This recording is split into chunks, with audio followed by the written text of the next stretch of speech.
Hello everyone, welcome to video 2 of my mini, what should I call it, Japanese series, and happy Golden Week. It's day 3 of Golden Week here in Japan, and in Hokkaido very depressing weather, but I like rain. Not many people do, but anyway, so today I want to talk about Keigo. But first off, what is Keigo?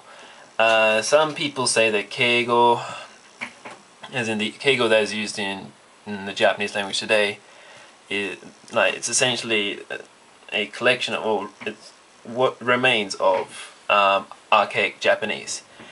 I partly agree. I think it'd be more correct to say that it's a remnant of ancient views towards, in English, human relationships, in Japanese, ningen kanke. The notion that, for example, if you're talking about the emperor, he's just way up there in terms of social status and such, whereas someone who is, for example, your wife is below you and such, just the sort of views on like how humans interact with each other and such. I think like Keigo has existed for so long because how Japanese view their relationships with other humans around them has changed, but not quite as much as other aspects of Japanese society since, well, hundreds and hundreds of years ago. Okay, and then there are, broadly, there are 3 groups. You have humble language, kenjogo, respectful language or honorific language, sonkeigo, and you have polite language, teinego. Just so we know what we're talking about. Okay, why is it important to study Keigo? It is important to study Keigo first off because it is used everywhere in Japan, everywhere, just about.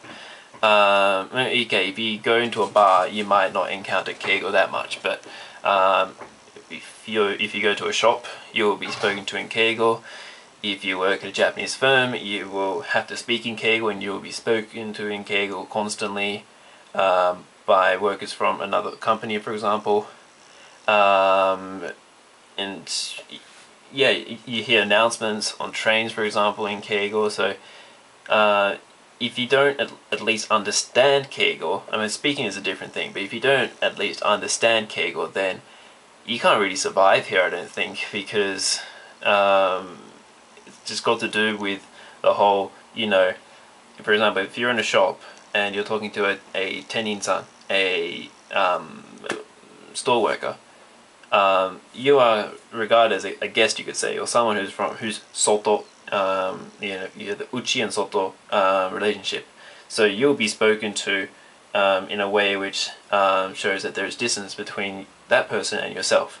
So if you don't understand the language which is being used towards you, then that's very awkward. So yes, and as I said, Keigo still applies today in Japanese society. That my view is that Keigo mainly exists because of how ningen kanke are in Japanese society. So basically, you have uchi and soto, and then you have lots of layers of like circles. Like you have those within your circle, within your family, for example, and then you have another level of circles, with friends and acquaintances, superiors, and there are a lot of factors which influence ningen kanke, or basically whether you use Keigo towards someone or not, such as age, gender, yes, still gender. What else can I think of? Social status, for example, and it's all basically how they it's all in relation to yourself. So, for example, if I'm talking to someone who, let's say, is 50 and is a bucho, for example, of Mitsubishi or something, then I will use Keigo a lot. But if I'm talking to someone who's 10 years old, and boy or girl, doesn't matter, I would not use Keigo because that's just not normal. So as you study Keigo and as you live in Japan, you get to understand how Japanese people view ningen kanke, because it's quite a different view to that which exists in European countries. For example, in English, you use the same pronoun when you talk about the second person, you, right? Whether it's you can use just about any time, whether the person is above you, except for the queen. But anyway, if they're above you, if they're the same, social status with you, or they're below you, you use the pronoun you. But in Japanese, that's not the case. You have this is a bit of a different story, but it's got to do with Keigo. So you use anata, kimi, omae, temae, teme, kisama, etc. It all depends on how you view that person, your yin kange, etc. I'm getting a bit off track. Hooray, I'm rambling. Okay, so if you want to work in Japan, okay, yes, you have to be able to understand Keigo, but you have to be able to speak it as well. I'm sure that a lot of people who are watching this video have aspirations to, well, first start in Japan and maybe work in Japan.